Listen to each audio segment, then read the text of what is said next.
Welcome to A Real Point of View here on a new format, and this is Hangouts on Air. And my name is Greg Morgan. I am the host of A Real Point of View. And joining me today are Karen and Larry. Karen is the movie maven. You can send questions to her and see some of her tweets on Twitter at KDMovieMaven. And we also have Larry Domkowski, who is the Must See Movies film critic on the internet. And we're going to continue our conversation from Blog Talk Radio, which is about the actor Michael Fassbender, who is currently going to be in some new films coming out. This weekend, Karen mentioned that we're going to have him in Steve Jobs as the main character. And also Macbeth is coming out, and also a few more films that we'll discuss as we go along here. Our conversation earlier was really basically about Fassbender in three films that we looked at, which was 12 Years a Slave, the second film was Shame, and the latter film was X-Men First Class. So continue our conversation. Let's talk about the actor himself. What do you guys think about this guy? Do you think he's a good actor? Do you think the roles that he's taking on is he doing them justice? Is he an actor that you're looking forward to seeing in other films? Why don't we start with you, Karen? What do you think? Okay, well, if I could pick one word to describe Fassbender, for me it would be chameleon. Not necessarily because his looks change so drastically, because they don't. I mean, he has a very distinctive sort of kind of Aryan look, really. But it's not that. It's just that I think he can convincingly play characters with different types of motivations. So you've got somebody like Magneto who, wants to save the world from World War III, but also needs to reconcile all the horrible things that happened to him as a child and confront the man who created the horror that he had in his life. So you have that. In 12 Years of a Slave, you have this man who just totally revels in the privileges that come with being a white slave owner in the South, and but is also weak and pathetic, and also in love with everything dark and full of hate because of all of that. So lots of countervailing sorts of motivations there. And in Shame, you've just got this really bizarro guy who's totally addicted to sex, and and also just has, to me, a horrible life. But on the outside, he looks like this guy who's kind of got it all together. So there's that dichotomy. Let me go to Shame for a second. There are lots of scenes of him. I think it was filmed in New York, and there were lots of scenes of him on the subway. And there's this continuing sort of thread where he eyes this particular woman, and early in the film he kind of gives her the eye, and she kind of gives him the eye back, and then it looks like she's kind of like, all you have to do is look at him cross-eyed, and he's ready to follow you anywhere. So she kind of looked at him cross-eyed, but then she left. She left the train and just disappeared, and he couldn't find her. So he looked for a little while, and then he went on with whatever he was going to do that day. So so you have that, and when you see somebody like him on the train, he's well dressed and he looks, relatively put together, and it's like, who would know that underneath that is this, really, person who's had sex with his sister, person who's just generally addicted to sex, person who looks at porn every chance he gets, person who has to, take a break at the office bathroom because that's how addicted he is to sex. At the same time, he's kind of a clean freak because when he goes into like the men's stall, he cleans it with Clorox anti-germ wipes before before he masturbates. It's like, this is so weird. One of his big complaints with his sister was that she left a mess all the time. And so, so he's a neat freak but a sex addict. Who knew? So that's so, and I think, he has some chameleon-like qualities to be able to play those characters. And even though Shame wasn't exactly my favorite film, and I think there were a lot of problems with the film itself, I think he was pretty convincing as that character, and he had to carry that movie. He was the lead, so he had the big job to do there, and I think he did his job. He had a supporting role in 12 Years a Slave, but I thought he was so compelling in that movie, and just hard to watch, but compelling at the same time. And I really liked him as Magneto because, like I said, when we were on A Real Point of View, I found myself rooting for him. And that says a lot for somebody who, is going to be the nemesis in later films. But before you get to nemesis, you start out as friends, and that's really poignant. So I like that, and now I'm looking forward to X-Men Apocalypse because I really liked X-Men First Class.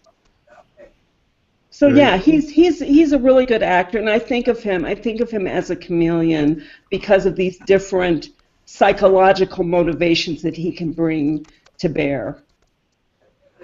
How about you, Larry? What do you think about this particular actor? Well, I like him. He's got a really good range, and he brings something. I think he brings something to the camera, to the screen, that the camera can work with, as well as the other actors on the set.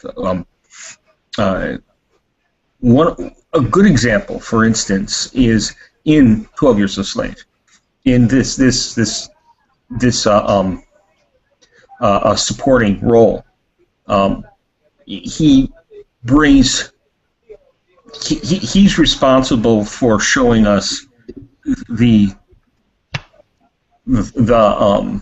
harshness that was a part of slavery. He was the one who had to play that vehicle, and to show the fall of that establishment through its own practice, and he does a remarkable job with that. And you hate him. You want to hate this guy, and yet without him there,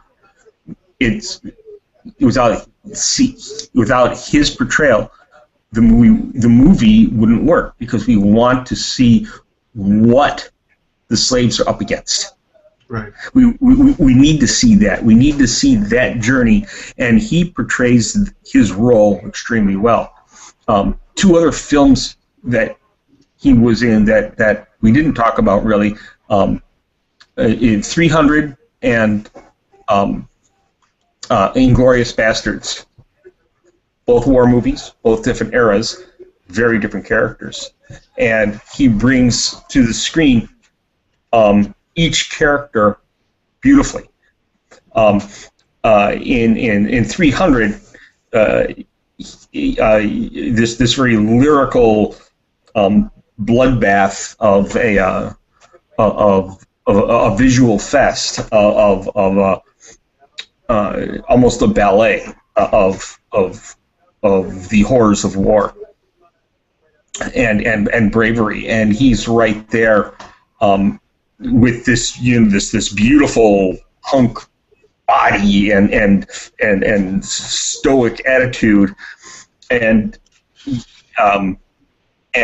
almost like an Adonis as far as his physique goes, showing that classic Greek statuesque type of person, and he does it really well. But then again, that movie was stylized to show that, and he was able to carry that off really well. In Inglourious Basterds, just the opposite. And he was able to, again, do the same thing. He was able to pull out, that character in a way that helps forward the story. That, like in October's a Slave, in Inglourious Basterds, he's able to help take that story up a level and push it forward and help deliver Tarantino's story to us, the film watcher. And I think playing the lieutenant he did a great job. I don't know if you've seen Inglourious Basterds. It's a movie worth seeing. Yeah, I've actually seen hints of the film, to be honest, but enough to know that I wanted to see the whole film. So that in itself is good. A little over the top early in the film that I remember, but I think it's just Tarantino style, so I get that. So I guess what we're really saying about this particular actor is that he is a true actor. He is an actor who is a very interesting person who brings his abilities to the screen, and he's the type of actor that we probably root for even more so, because we want to understand and we want to be given a portrayal that helps us or illuminates our thoughts and feelings about the films that we're watching. So he succeeds in that, hands down, in my opinion.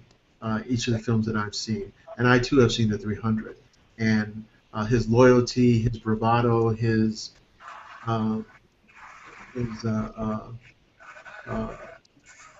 aggression in the film does help elevate it somewhat in that film. Definitely, without a doubt, in 12 Years a Slave. And again, in X-Men, I think he makes the character, the friendship between Xavier and Eric, Xavier who becomes Professor X, and Eric who becomes Magneto, is a friendship that lasts through time. They are still friends even though they don't agree.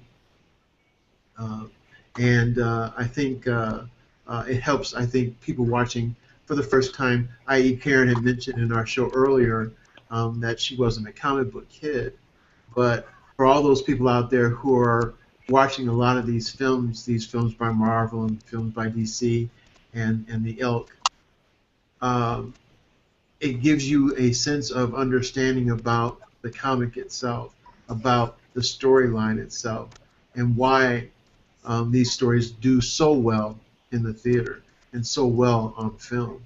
But also, too, I think a lot of people needed to understand what the relationship was between Eric and Xavier. And it's really important for X-Men: The First Class to be seen because it gives you that understanding.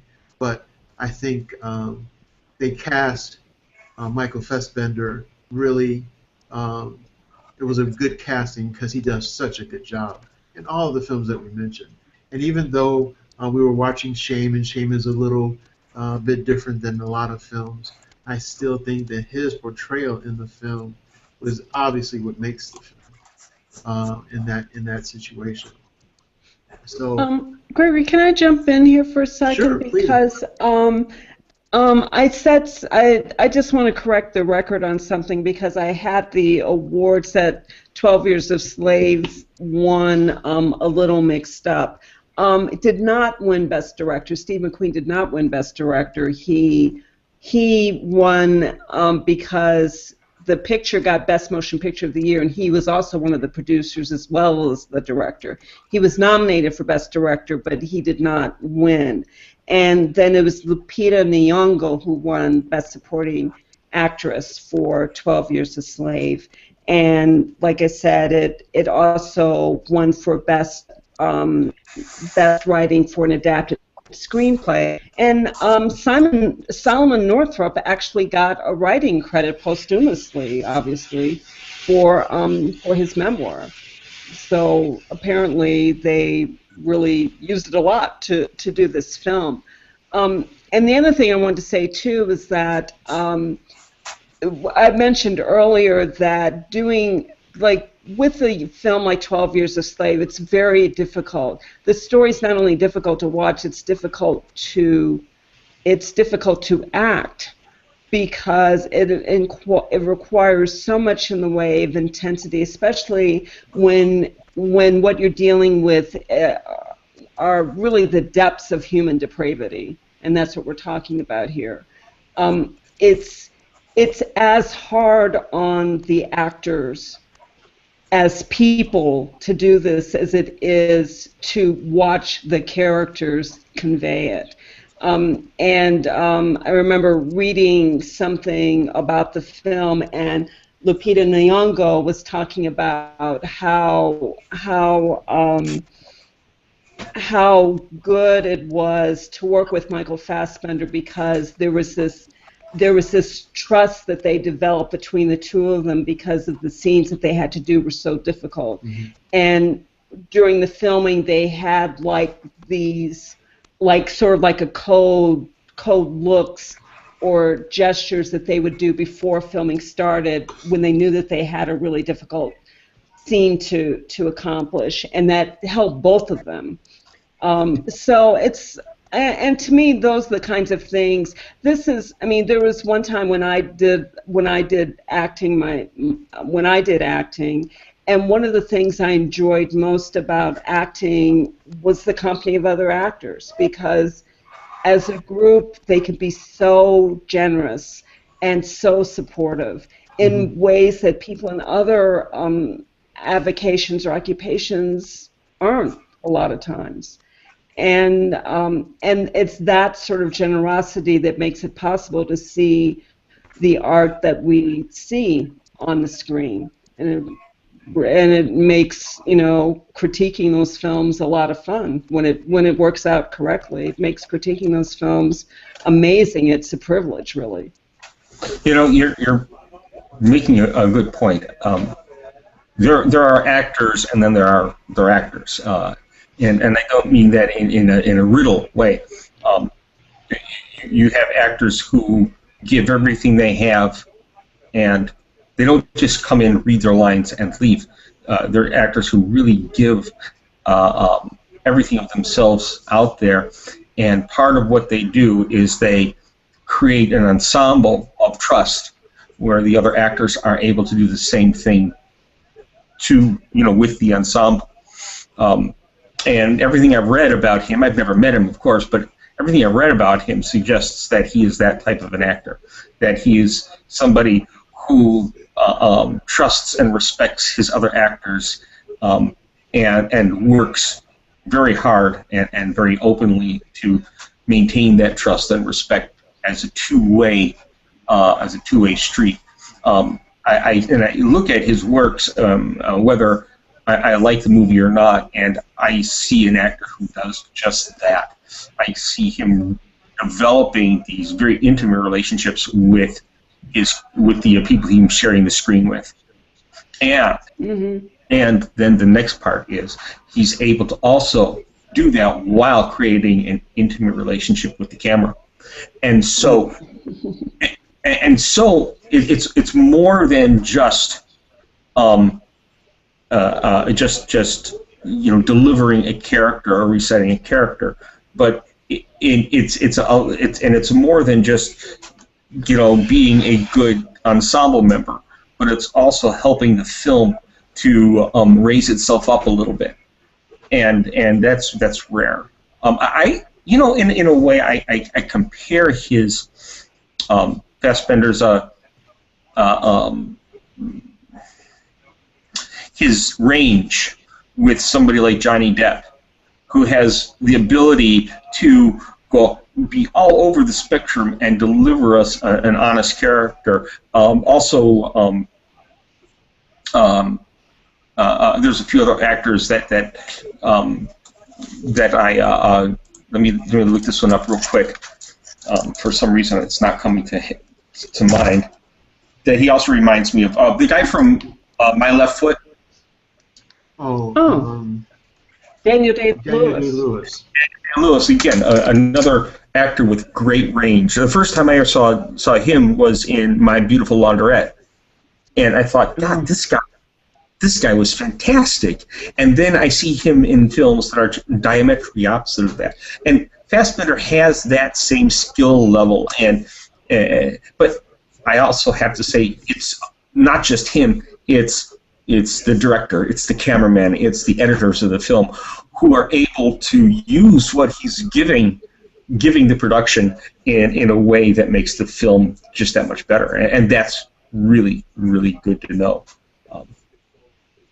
Right. I think I'm in agreement with you there as far as the other actors. I'm a fan of Daniel Day-Lewis and a fan of Johnny Depp, and I must admit those two guys have a knack for finding roles that challenge their abilities as actors. And I think Fassbender is doing the exact same thing. And I appreciate that and I like that. And it doesn't hurt the fact that he is a pretty good actor anyway. So why don't we go ahead and talk about a little bit about the films that are coming out. Have you guys had a chance to see any trailers or read anything about Macbeth, or as Karen put us earlier, the movie that's coming out this weekend, which is Steve Jobs? What do you think about him? And we'll always start with Steve Jobs. What do you think about him playing this role of this iconic person? This is a biopic. Biopics are hard to do, especially biopics that are contemporary, because they end up being either way off the mark, or they end up being something that you could pick up in the tabloids. So I have to wait till I see this one. It's kind of interesting cast, with Seth Rogen and Kate Winslet. You're going to have a cast that's quite powerful, but I'm going to have to really wait after I see it to tell you. All right, no, that's fine. I'm optimistic. Okay. I think I'm optimistic. I mean, the buzz about the movie so far has been almost universally good.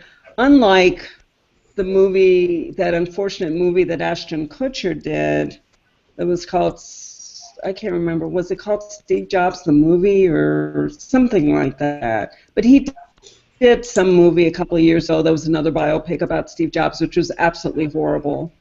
And the buzz about that movie was that this is not that good.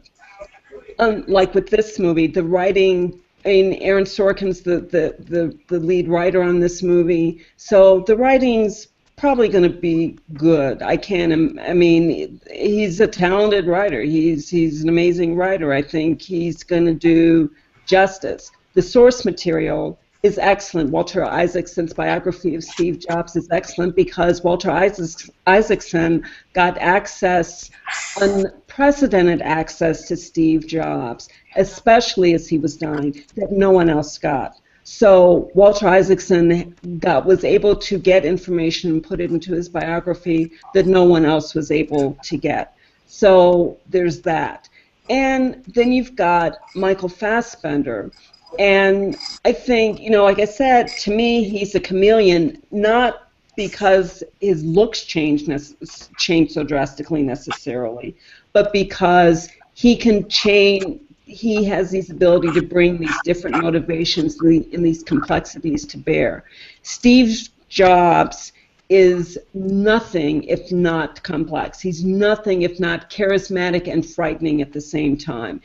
As his real rep when he was head of Apple was that he could scare the crap out of you, he could fire you in a New York second, he could be just witheringly cruel and compassionate and brilliant and cowardly. I mean, he was all those things. And so you really, I think, having somebody like Michael Fassbender play him, that's going to be the right call, because I think we've already seen in his movies that he can embody all of those competing motivations in the same person and create a whole person that you want to watch. You're not entirely sure what that person's going to do, or whether they're going to be cruel in the next minute, or kind, or apathetic, or whatever it is. You don't know, because you're watching a whole person, not just a characterization of a person. And frankly, when the casting for Steve Jobs started, there was all this gnashing of teeth about who to get and who to cast, and I can't remember who they first started out with when it was with Sony Pictures, but at one point they were, Christian Bale's the man. He's the one, you know. Michael Fassbender was like the third or fourth person on the list. He was not the first pick for Steve Jobs. But I think by the time this movie is over, by the time people see this movie, people are going to say, which is what I'm thinking now, why didn't you just go with him in the first place? He's the man. He's the one who should play Steve Jobs. I can't disagree really with you at all, because I haven't seen the film yet. But I look at... Well, neither have I, but that's not stopping me from having an opinion. I look at biopics in general, and the further away from the timeline of the happenings of the biopic, usually the better the film. It's further away.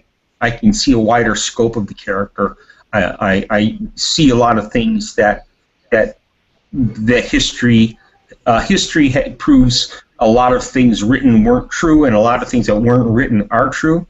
I'll give you an example. The different films that were about Nixon, and then finally comes out, you know, the Frost and Nixon, that film about the Frost and Nixon interview. Mm-hmm. And they couldn't have done that film. They couldn't have done that film at the time the actual interview came out. They couldn't have done it.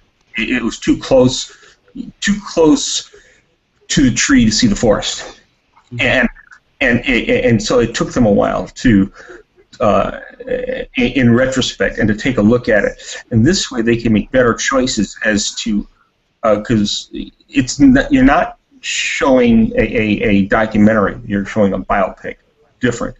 And so we can make a choice that dramatically and through the visual narrative with the film explain more about the character than just giving a fact or a list of facts.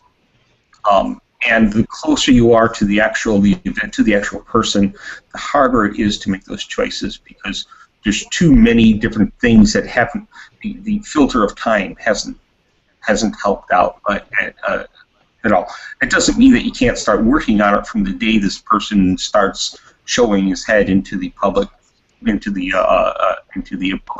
But I have a feeling that the real story of Steve Jobs, as far as film goes, has yet to be written, and it probably won't be written for another 10 years.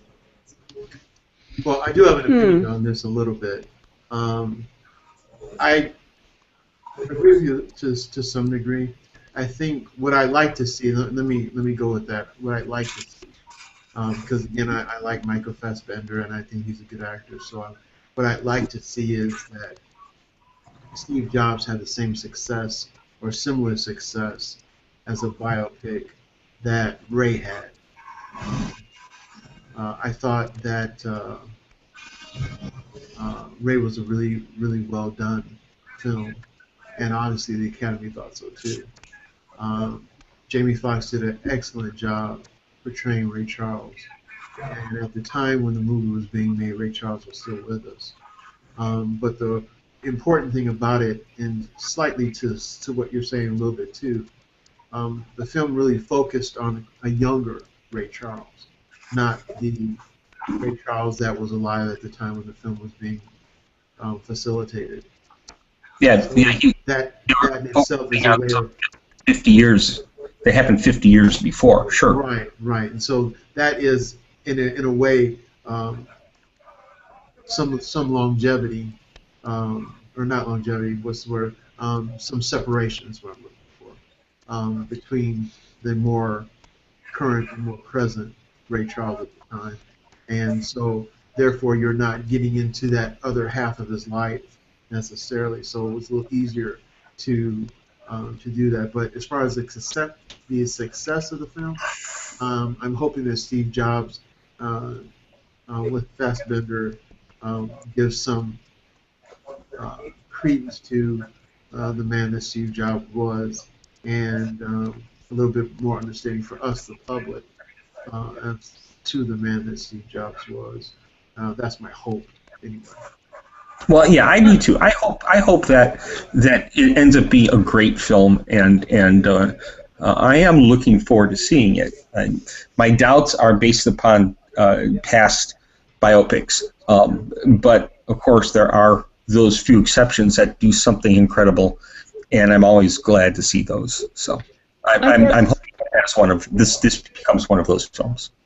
I guess to me, I'm thinking that generally, Larry, I agree with you about biopics, and especially there's this perspective that comes with time and distance that doesn't here. I mean, Steve Jobs died October 5th, 2011, actually. So when the movie opens, it'll be, 4 years to the day that he passed away. So that's not a lot of time to develop perspective. Where I think that that formula may not necessarily hold true is that in the 21st century, and because of the computer age, we actually we do a lot more looking back, and we do a lot more sort of taking stock of what's happening as it's happening than we ever did before the computer age began, and especially before, not before the computer age, but before the internet began.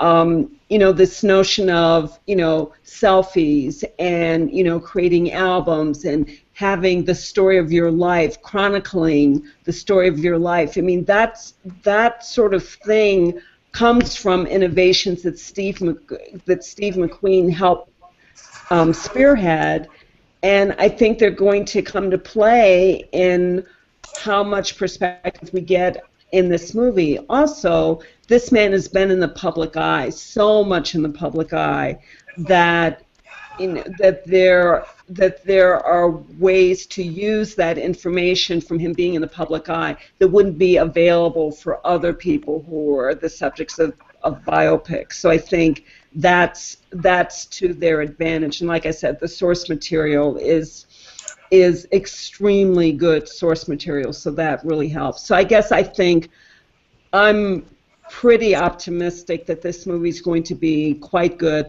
I went to see the Ashton Kutcher movie it was called Jobs. That movie came out in 2013, and like I said, it was a disaster of a movie. The only thing that Ashton Kutcher didn't even get this right, but the one thing that I remember about that movie was Ashton Kutcher kind of loping like a panther. I guess that's what he thought Steve Jobs did, like he was on the prowl, so he would like walk and like bob and weave, and it's like, can you stop doing that? That's so weird.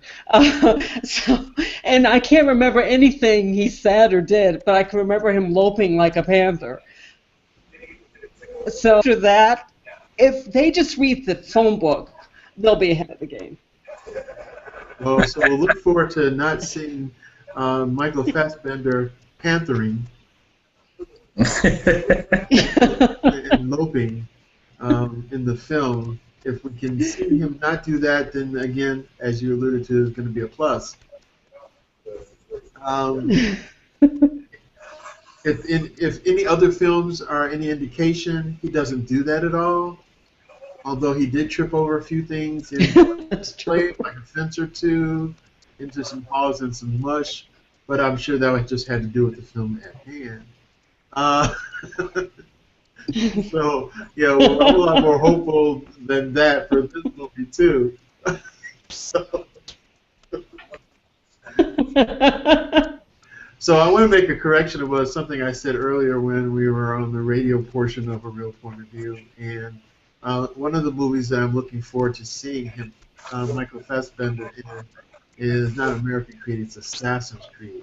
Assassin's Creed is actually a very well-known and very successful video game series. Um, and it basically talks about different assassins during different periods of time in history.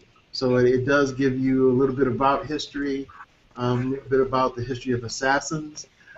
So Michael Fassbender is playing this wonderful role that has been very, very popular in video games, especially Xbox and PSP and all those video platforms for video games. So I'm looking forward to that. I saw a a video short, an animated video short about it, and kind of advertising the game itself. And I thought, oh my God, they should make this into a movie, and my dream is coming true. So I'm pretty psyched about that particular film. Now, Karen, you and I were talking, and what you brought to mind was Macbeth. Now, of course, for those people who are Yes. into history and Shakespearean things and period pieces, like Larry, obviously, uh, And me. and me. Um, I'm kind of looking forward to seeing Macbeth. I'd like to see the dark, the how he portrays the deep, dark soul of Macbeth. That would be kind of fun to watch. So I'm hoping that they should hurry up on that film if I really want to see that. Even It's coming out this year at some point, I I guess. want Maybe to see around it. Christmas. Yeah, I want to see it more so than Steve Jobs, though. That's the irony. I like biopic, but I also like period pieces too. So I'm really waiting for Macbeth right now. You know, And Assassin's Creed. this is one of Shakespeare's toughest plays to produce. Period. And it's very, very, very, very difficult to take a Shakespeare play and put it on screen. It doesn't mean that it doesn't work, but it never works right. So it's got to be something its own to make it work on screen. An example that of a Shakespeare film that was put on screen that I really enjoyed was Richard III with Ian McKellen and as Richard III. But then again, they took it out of Shakespeare's world and put it into something that would play better on film, and it works wonderfully. So I gotta see what they do with this. Justin Kurzel is the director. So I've got some hope with this, and then again with Michael Fassbender as Macbeth. I got a lot of hope there too, so I'm really looking forward to this. So it's supposed to come out the first week of December. Yeah. So, but notice though, there hasn't been a lot of buzz about this yet. Right. Most films that are really, really good, they produce a buzz, a good half year before that film comes out, and we haven't heard a buzz about this yet. So I'm waiting for anything to come on out, start coming out by saying, "Ooh, look at this. This is going to be powerful." Without that buzz coming out, I don't get a good feeling. I get a feeling that something's amiss with it. But Do you think? I hope. Do you think it's partially because of the fact that Jobs is coming out this weekend, not to try to interfere and kind of mix people's um, expectations because of Fassbender being the main character in both films? Maybe they just wanted to get this film a little support prior to To say anything about that, probably. And there's another possibility too, and that is, Steve Jobs might not be the film that everybody was hoping it was, and they don't want to tie the success of Macbeth, to a success of another film that they don't think will do well. Then again, I haven't seen Steve Jobs yet, so really don't know anybody who has seen it yet. I know the early reviews have come on out, and the early reviews are calling Steve Jobs a serviceable film. Mm-hmm. And the early reviews of Macbeth are saying this is better than average. So do they want to tie it to the success of the second film to the success of the first film? And then, so you're making a good point, Greg.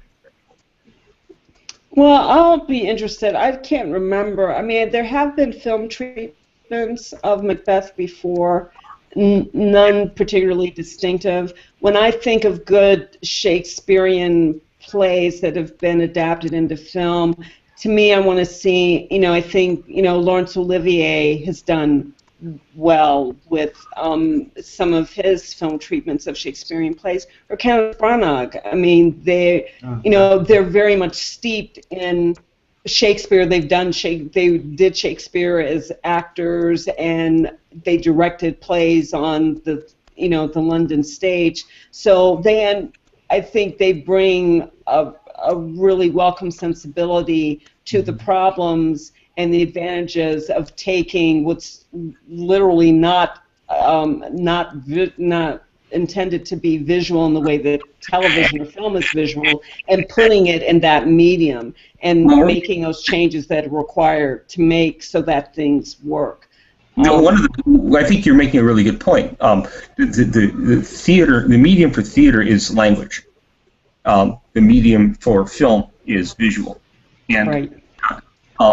And Shakespeare is all language, and you can't translate it. It doesn't work that way.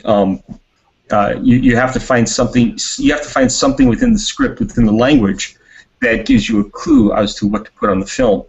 And how did Olivier do this? What he did was, he gave us pretty much a blank set, mm-hmm. And then let the language provide everything you needed.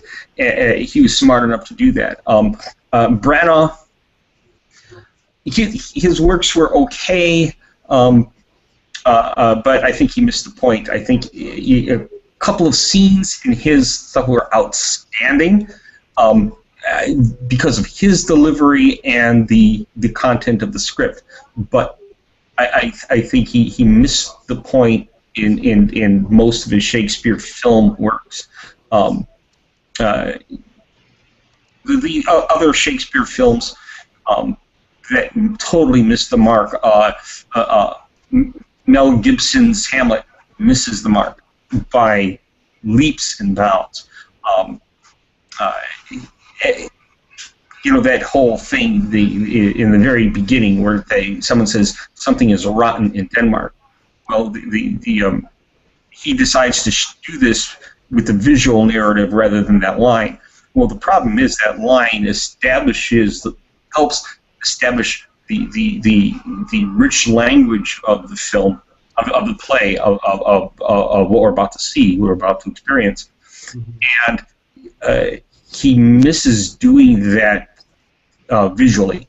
The richness of Shakespeare, he misses it completely. So anytime you take, this is a problem anytime you adapt a piece from one medium to another. It's easier to do with novels because novels are narrative, and you take it from a written narrative to a visual narrative. It's easier than taking something from a spoken language to a visual narrative. That's harder to do. So the other thing. Yes, I hope it is. The other thing with Shakespeare too is that Shakespeare. I mean, yes, it's all language, but it's language that's designed to be a theatrical play. I mean, he wrote plays. He did not write I mean, he also wrote sonnets and poems and stuff. But as far as the plays were concerned, he was doing on this writing with the goal that it would be portrayed on the stage. And what he did, and maybe that was the custom of the time, or maybe it was something that he just did, but all of those words in Shakespearean plays, sometimes they're stage directions. I mean, stage directions are embedded in the quote-unquote script. Motivations are embedded, and sometimes the motivations are overtly stated, and things like that. So that was very common. That what you're talking about is very interesting, because that comes out of that period of Western, and I'm saying this very specifically, of Western theater. If it's not in the script, it doesn't matter. So if nobody acknowledges that this one character is feeling sad, the character doesn't need to be sad. And there's different levels of acknowledgement. There's a direct acknowledgement, and there's an offhanded acknowledgement, and and we could go on to there's an an innuendo. There's other things that you can do. There's metaphor. Is that happening there? But if it's not specifically said, you don't have to have it on in the play. That's not true with film. That's not film. Subtext is really important with film. Absolutely, and because the reason why it's not true with film is that dialogue doesn't matter at all with film. As a matter of fact, a really, really good film, you should be able to turn the sound off and be able to understand everything that's going on with that film just from visual narrative. And you can't do that with theater. You can't turn off the sound and get good theater. Right, and the other thing too is that with Shakespeare, Shakespeare's plays were written in when did he die? In 1420 something? They were written in the was it 1623? They were written in the 15th century. Yes.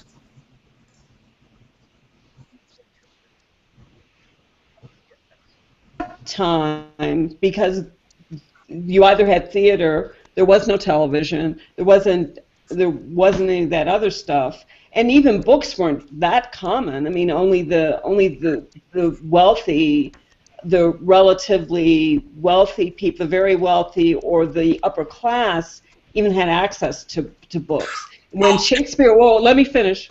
When Shakespeare was writing his plays, he was writing them. He was commissioned to do them by people of means, or sometimes royalty.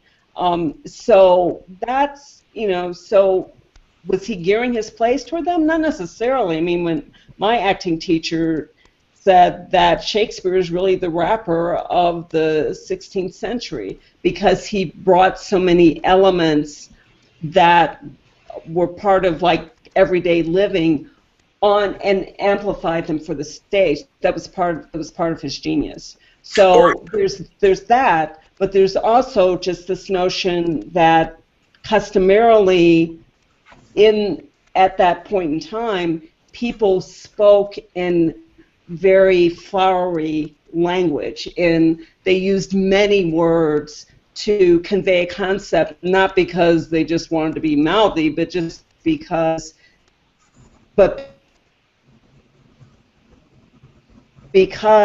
needed the words, because there wasn't a way to project the picture unless you just happened to be at the theater when the discussion was going on. That's true because of the technical limitations, although they've been doing technical things that would surprise a lot of people in theater for a couple thousand years. There's a couple of things that are very important to remember about Shakespeare's era in England, in London specifically. First of all, in London, by the time of Shakespeare, they had a couple hundred years of public education. Most people could read and write. Excuse me. That's important. That's real important. I wouldn't say they could read and write well, but most people could read and write because of the public education that they had. So they were a literate society. It was the first literate society this world had seen ever. And because of that, their desire for sharing this literacy was really quite impressive. 2, during Shakespeare's time, theater was illegal in most of London. So theater could only be done in certain areas, and if it was done not in that area at the right time, playwrights and producers and actors were killed. They were burnt. They were hung. They were arrested, or they were on a drawn, good day, I guess.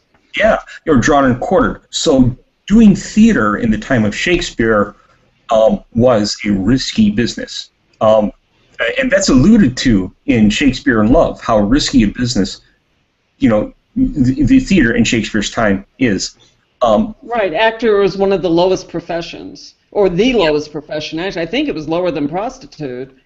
As a matter of fact, prostitutes often were patrons, believe it or not, of theater as well.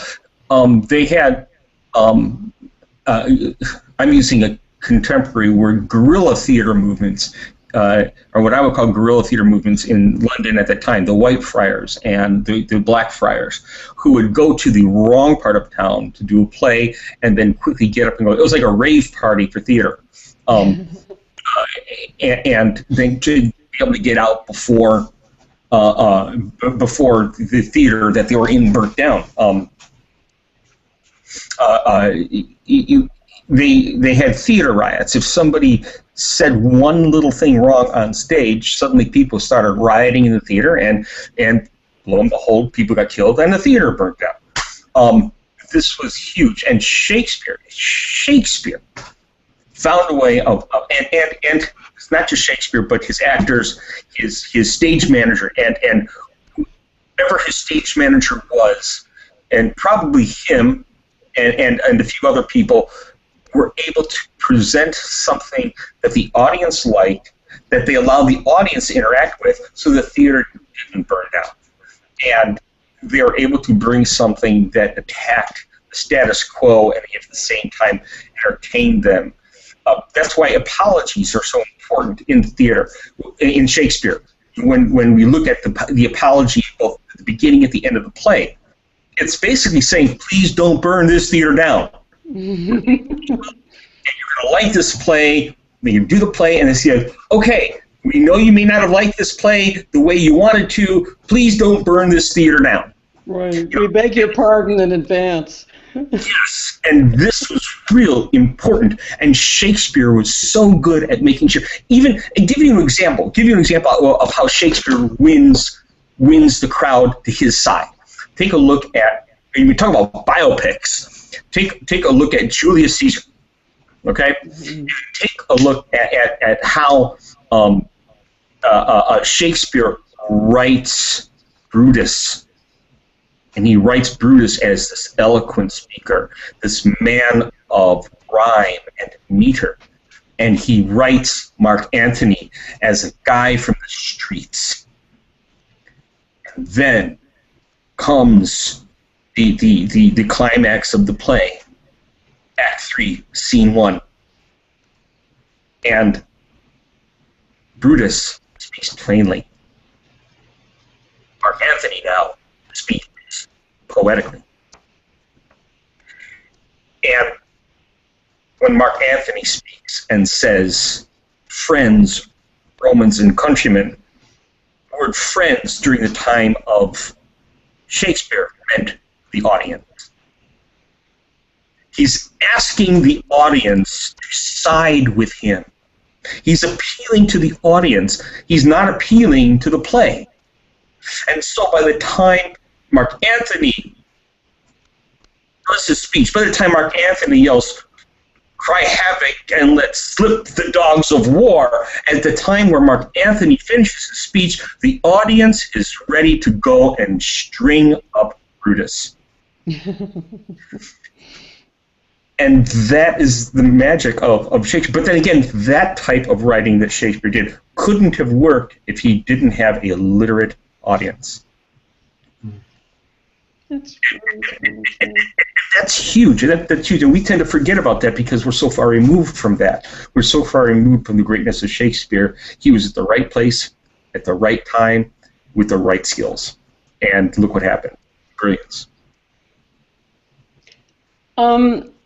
Let me just bring this back to Macbeth for a second, though, because I guess to me it will be interesting. I mean, I agree with you, Larry. I can't think of a good film treatment of Macbeth off the top of my head.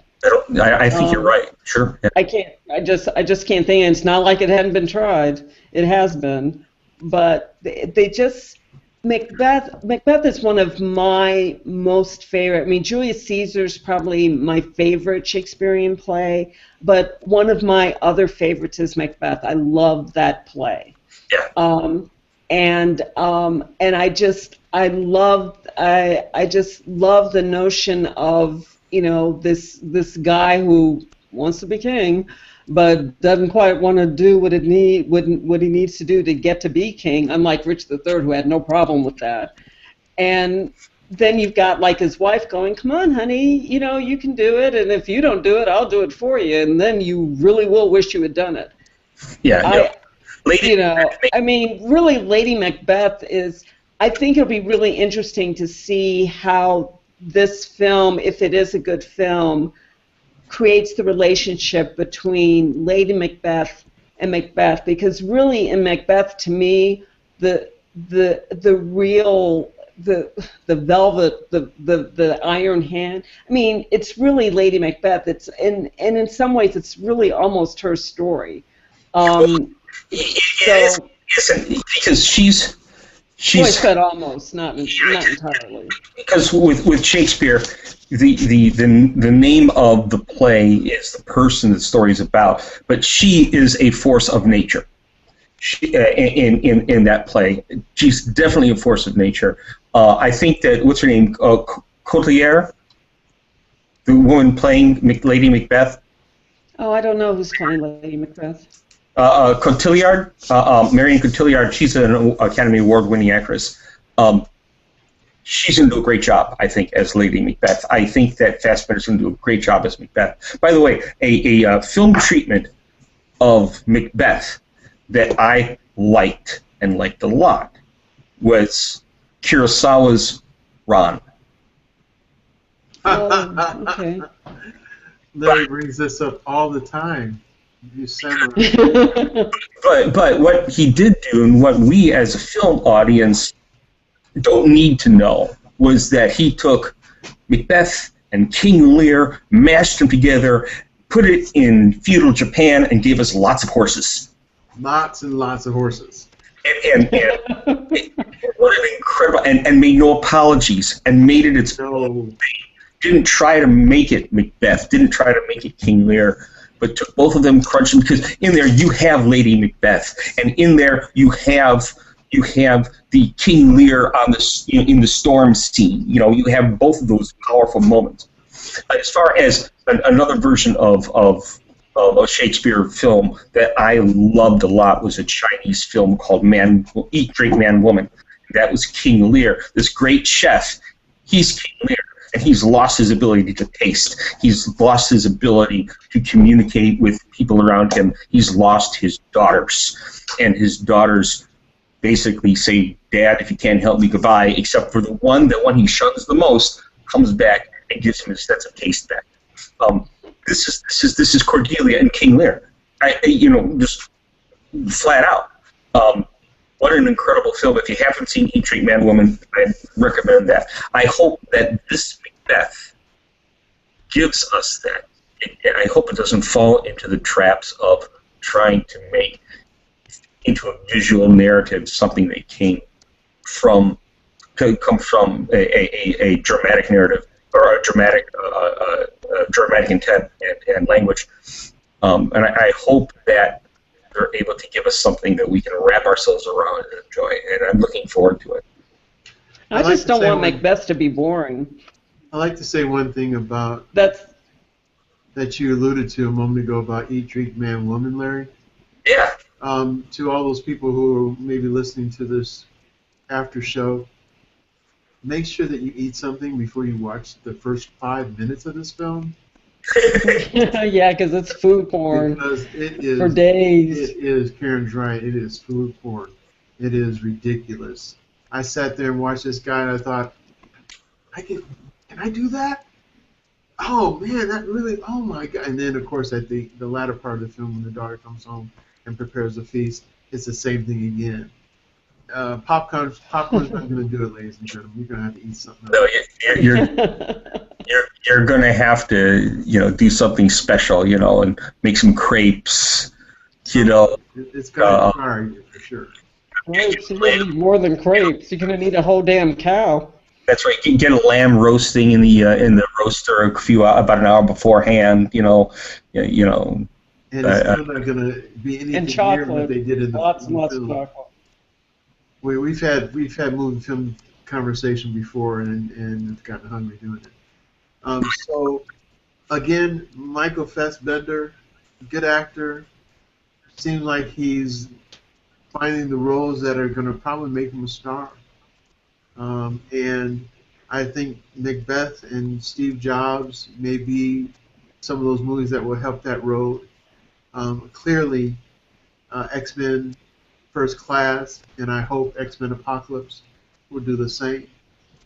I'm liking this guy, and I'm hoping that people out there are going to like him too. But you got to see these films; these are good films. So even though it was a little strange film, it wasn't a bad film. Shane might be a good film to watch, but like Larry said, maybe only once. And Yeah. I wouldn't necessarily recommend. 12 Years a Slave, a hard movie to watch. It doesn't matter who you are, but worth watching. And I think if you don't really get the total essence of the film the first time, it is a film you can watch again. And of course, X-Men First Class. I've already seen it twice already, and I could watch it again. But I'm a comic book guy, so that's kind of my deal. All three films are wonderful films. So I would implore anyone listening to us to watch Michael Fassbender any chance you get. Check him out. He's a good actor, and he keeps showing it time and time and time again. One other thing quickly. Have you noticed that all the films we've been talking about Michael Fassbender have been, dramas, intense dramas. He's also good at comedy. I recommend the movie Frank, where he plays the title character. It's funny, it's quirky, it's very quirky, and worth watching. That's as far as I'll go. It's about a young man who wants to be a musician, and he joins this one group, and it's run by this very enigmatic person. To borrow a word from IMDb, and by the name of Frank, and that's the kind of role the role that Fassbender plays. And it's one to see if comedy is more your thing. Very cool. Any last words on the theme here, Karen? No, I think we've pretty much talked about it as much as we can without really just talking about other films. No, I think a lot of good points were brought up by all of us, if I do say so myself, about Michael Fassbender as an actor and the potential of Michael Fassbender and his oeuvre, as the French would say, to date. The level of his work to date. So, yeah, I think there's a lot to look forward to in the coming year with Michael Fassbender, and maybe he will be a star by the time we have a conversation about him again, like the A-list star that he. I mean, I think from a quality of acting standpoint, he deserves to be an A-list actor. It's just, but there's so many other factors that go into whether you become a star or not that have nothing to do with your ability as an actor. So. All right. Well, we're going to end this session of A Real Point of View after dark. We'll call it. But thanks for listening in, and check us out on Facebook at A Real Point of View. Check us out on YouTube, A Real Point of View, and check us out again on Blog Talk Radio, and again here on Google Plus. A Real Point of View. We love movies. We love talking about movies, and you know, we're just glad you're hanging in there and listening to what we have to say. Michael Fassbender, he's got thumbs up here. So take care, everybody, and good night.